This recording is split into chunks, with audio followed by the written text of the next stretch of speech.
नमस्कार दोस्तों, आज हम बात करने वाले हैं जगुआर और तेंदुए की। क्योंकि ये दोनों दिखने में लगभग समान और आकार में भी लगभग समान होते हैं, इसलिए यदि इन दोनों के बीच में युद्ध होता है तो किसकी विजय होगी और किसकी पराजय होगी। सबसे पहले हम बात करते हैं जगुआर की। जगुआर सेंट्रल अमेरिका और दक्षिण अमेरिका में पाया जाने वाला सबसे बड़ा शिकारी है। अगर हम बात करें इसकी शारीरिक विशेषताओं की तो एक जगुआर का वजन लगभग 80 से 96 किलोग्राम तक का होता है। इनकी दौड़ने की रफ्तार लगभग 80 किलोमीटर प्रति घंटा आंकी गई है। इनके शरीर पर बने काले धब्बे तेंदुए की अपेक्षा कुछ अलग होते हैं, जिन धब्बों को रोजेट्स कहा जाता है। चूँकि ये दिखने में तो एक समान होते हैं, परंतु जगुआर के धब्बों के बीच में एक काला गोल निशान होता है और जगुआर के रोजेट्स तेंदुए की अपेक्षा कुछ बड़े बड़े होते हैं।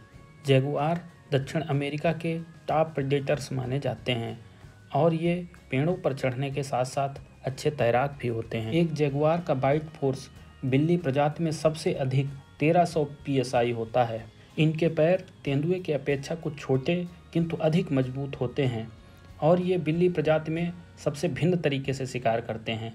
ये अपने शिकार की गर्दन पर हमला नहीं करते, अपितु उनके स्कल को तोड़कर उनकी जान ले लेते हैं। इनके खतरनाक होने का अंदाज़ा आप इसी से लगा सकते हैं कि ये मगरमच्छों की छोटी प्रजाति जिसे कैमन कहते हैं उसका भी शिकार कर लेते हैं और कभी कभी तो यहाँ तक देखा गया है कि इन्होंने एनाकोंडा का भी शिकार किया है। ये 80 से 185 सेंटीमीटर तक लंबे होते हैं। ये तो हुई एक जगुआर की शारीरिक विशेषताओं की बात। अब आइए दोस्तों करते हैं एक तेंदुए की शारीरिक विशेषताओं की बात कि एक तेंदुआ क्या एक जगुआर को टक्कर दे सकता है अथवा नहीं। तेंदुए एशिया और अफ्रीका महाद्वीप में पाए जाते हैं।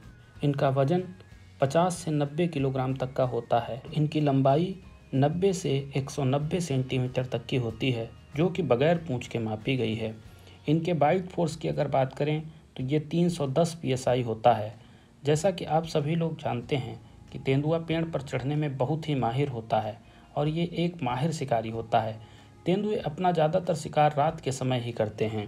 अगर हम बात करें तेंदुए के दौड़ने की गति की तो एक तेंदुआ लगभग 50 से 60 किलोमीटर प्रति घंटा की रफ्तार से दौड़ सकता है। हालांकि तेंदुए पानी में जगुआर की तरह जाना पसंद नहीं करते और वे एक बहुत अच्छे तैराक नहीं कहे जा सकते। तेंदुए की शारीरिक विशेषताएं लगभग शेर से मिलती जुलती हैं और जगुआर की शारीरिक विशेषताएं लगभग बाघ से मिलती जुलती हैं। अब अगर दोनों का तुलनात्मक रूप से अध्ययन किया जाए तो तेंदुए का बाइट फोर्स एक जगुआर की अपेक्षा काफ़ी कम होता है और अगर हम दौड़ने की गति की बात करें तो उसमें भी जगुआर तेंदुआ से आगे निकल जाता है। इसके साथ साथ अगर हम दोनों के वजन की बात करें तो एक जगुआर वहाँ पर भी बाजी मार ले जाता है। हालांकि तेंदुए की शारीरिक बनावट बहुत ही मजबूत होती है, परंतु यदि एक जगुआर के साथ इसका तुलनात्मक रूप से अध्ययन किया जाए तो यह काफ़ी कमज़ोर साबित होता है। अगर इन दोनों के बीच में युद्ध होता है तो तेंदुआ जगुआर को टक्कर देने की पूरी कोशिश करेगा, क्योंकि दोनों का आकार लगभग समान ही है। परंतु जगुआर अपने विशाल स्टेमिना की मदद से तेंदुए को पीछे हटने पर विवश कर देगा और अंत में तेंदुआ भागने लगेगा और भागकर एक पेड़ पर चढ़ने की कोशिश करेगा, किंतु एक जगुआर उसका पीछा वहाँ भी नहीं छोड़ेगा, क्योंकि जगुआर भी पेड़ पर चढ़ने में माहिर होते हैं। हालांकि ये तेंदुए जितना माहिर नहीं होते, परंतु ये पेड़ पर भी अच्छे तरीके से चढ़ सकते हैं। तो दोस्तों, इन दोनों की शारीरिक बनावट जान लेने के पश्चात आपको क्या लगता है कि इन दोनों में से कौन जीतेगा और कौन हारेगा? हालांकि मुझे तो ये लगता है कि एक जगुआर तेंदुए से हर मामले में आगे है और वो तेंदुए को हरा देगा। परंतु आपका क्या मानना है कमेंट बॉक्स में ज़रूर बताइएगा। अगर आपको हमारा ये वीडियो अच्छा लगा और आप चाहते हैं कि हम इसी तरह के वीडियो आगे भी बनाते रहें तो आप हमारे इस वीडियो को लाइक करें और चैनल को सब्सक्राइब करना मत भूलिएगा।